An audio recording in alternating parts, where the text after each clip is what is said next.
கிட்டத்தட்ட ஒரு 5 மாவட்டத்துக்கு பிரச்சாரத்துக்கு போனோம். இந்த மாதிரி எதுவுமே நடக்கல. ஆனால் கரூரில் மட்டும் ஏன் இப்படி நடக்குது?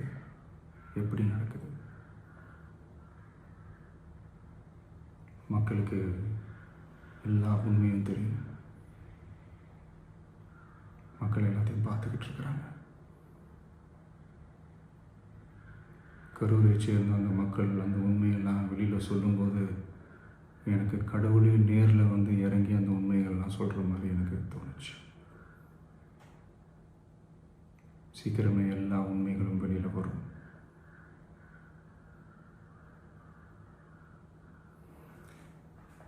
எங்களுக்கு தரப்பட்ட இடத்துல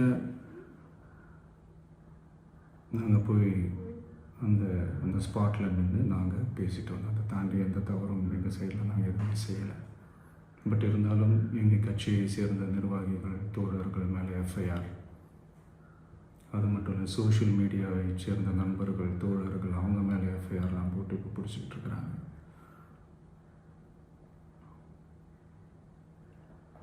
சிஎம் சார்,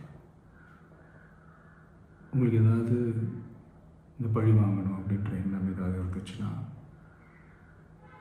என்ன வேணாலும் பண்ணுங்க. அவங்க மேலே கை வைக்காதீங்க.